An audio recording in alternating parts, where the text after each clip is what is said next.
So ngayon halimbawa may dalawang nagtitinda. Ang isa ay medyo may kulang ng ilang guhit ang kiluhan. Yung isa naman eksakto.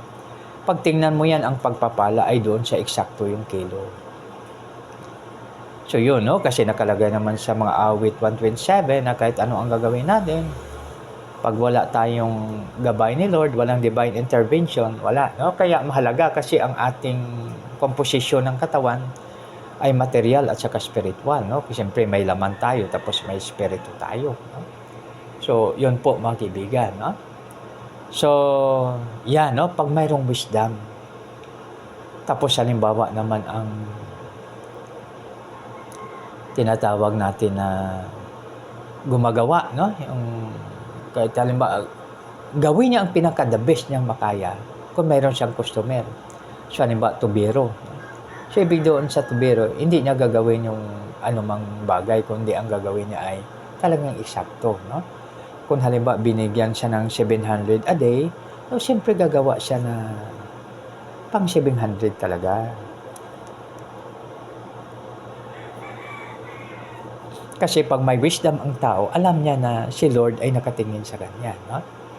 So, he knows that God is watching him from a distance. So, yan pag mayroong wisdom. So, ganun siya. No? Tapos naman sa mga, halimbawa tinatanong, no? Halimbawa may nagtanong, kung may wisdom isang tao, talagang ituro natin sa tamang daan. So, minsan mahirap kasi po yung maligaw kasi minsan naliligaw tayo tapos ituro tayo kung saan-saan. No? Dapat ituro natin sa eksaktong address. Kasi minsan ngayon kahit na may ways na subukan po na yung abang lingkod, parang pinapaikot-ikot ng minsan. No? Kaya dapat yung mayroon din tayong knowledge sa tinatawag natin na map reading. No? So, yan. So, ngayon, pag halimbawa tayo ay naglalakbay, pag may wisdom ang maglalakbay, kasi tayo ay pilgrims tayo, ibig sabihin tayo ay manlalakbay. So ang mga manlalakbay, ang may wisdom na manlalakbay ay bago siya umalis, ihandog niya po muna ang kanyang lakad. Na para si Lord ay sumasa kanyang hulihan at sa kanyang unahan.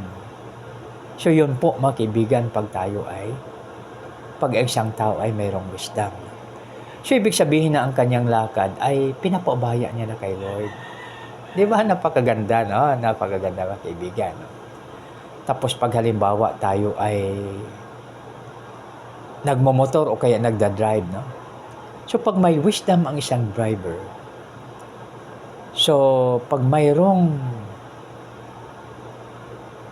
likuan, magmiminor siya. O kung mayroong cruising, magmi-minor siya. Tapos pag may wisdom ang isang driver, alalahanin niya na hindi lang siya ang nasa kalsada. At hindi po siya dadaan sa bike lane. Maliban lang kung kinakailangan, halimbawa traffic na traffic, no? Diba? Kahit na bike lane, di nadaanan ng mga kotse or whatsoever. So yan mga kaibigan, no? So, we need wisdom. No? Huwag natin. Kasi ang wisdom ay magiging masaya tayo, magiging joyful po tayo, magiging happy po tayo pag mayroon tayong wisdom. Sa kusina lang, sa kusina, no?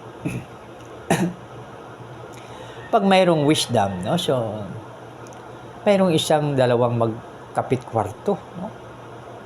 So, na-share ko na ito pero please permit me to share it. No? So, mayroong isang magkapit kwarto. Ngayon, sabi ng mister sa kabila, sabi niya, Mami, wala muna tayong tanghalian. Ha? Sabi, bakit, Daddy? Sabi niya, 3:00 pa kasi yung pera ko. So, ngayon, ang wise na mami, yung may karunungan na mami, sa kabila, narinig. So, ngayon, mayroon siyang manok, tapos mayroon siyang 1 kilong bigas, no? Sabi niya parang pumasok sa kanyang isip. Hindi mawala sa kanyang isip yung narinig niya, no? Kaya ibig sabihin yun ang tinatawag natin na parang pagpapala na narinig niya.